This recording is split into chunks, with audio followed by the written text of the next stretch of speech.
Okay, so to first address Jesse's thing about Nevada, it would assume that we have to adopt Nevada's law. And he talked about how it's legal in certain areas. Well, it'd be legal in certain areas with a population of 700,000 or less, which means it's not allowed in Reno and Las Vegas.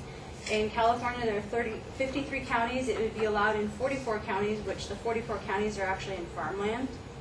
So people wouldn't really go to these so-called brothels in farmland. But speaking of the brothels, they said that they would have more control as far as having state-regulated brothels. Diane Post in the National Lawyers Guild Review did a study with Dr. Farley and found that women agreeably have less control in brothels and other indoor facilities because the owners control what they do with whom, and thus they are exposed to even more violence. Another one is by Melissa Farley in Violence Against Women article. She stated that most of the brothels don't care about the women who work for them. They care about the clients who are paying them. I don't like legalization brothels. I have nothing against the women that are working in the system, but the women who are working in legal strip clubs and legal brothels do not benefit from any kind of labor rights to begin with. She was actually a former prostitute as well. Another one addressing the brothels is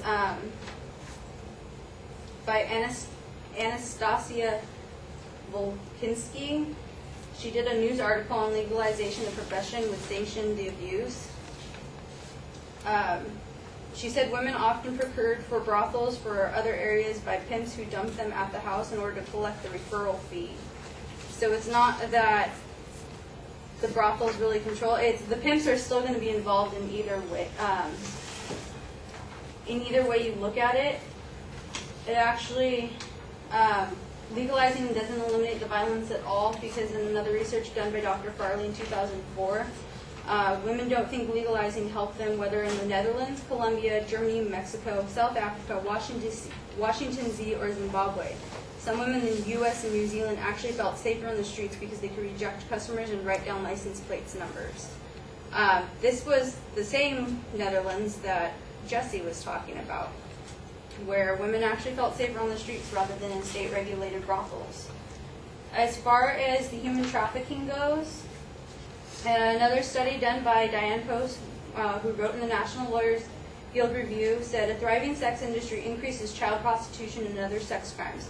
In other words, there is no way to improve a fundamental discrimination practice. While there is a great global outcry against trafficking, the majority of sex trafficking would not exist if prostitution did not exist.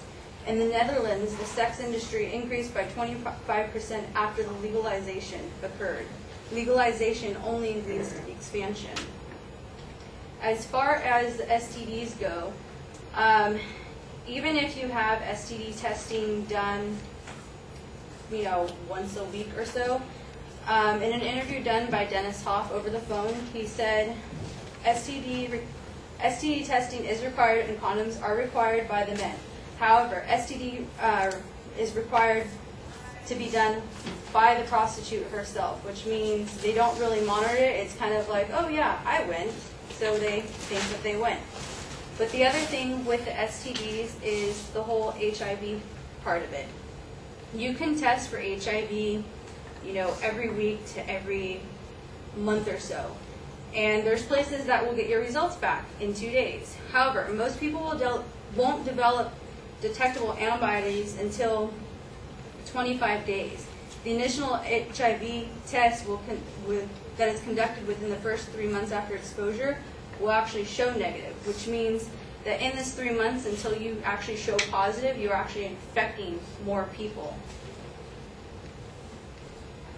And as far as the prostitutes carrying the most STDs, Norma Jean, the executive director of Call Off Your Old Tired Ethics in Southern California, actually did an interview with the CDC, and it showed that prostitutes are actually responsible for only about 3 to 5% of all sexually transmitted diseases in the U.S.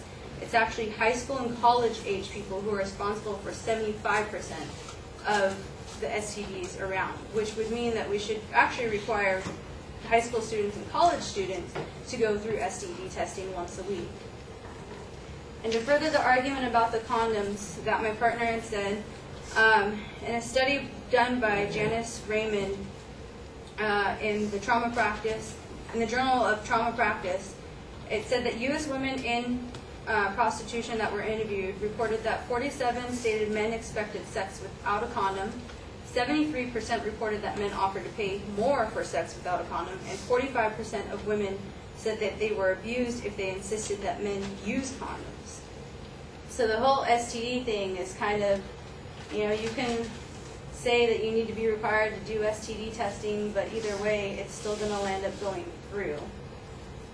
And as far as the police thing, what we could do instead of legalizing it is, like one of the police people in police stations in Illinois, is what they started doing is they started not only arresting the prostitutes, but the Johns at the same time.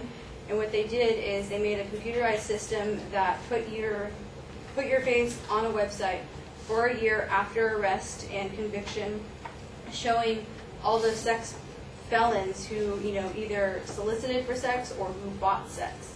That would be the better way to do it, rather than to try and regulate a system that's going to end up failing.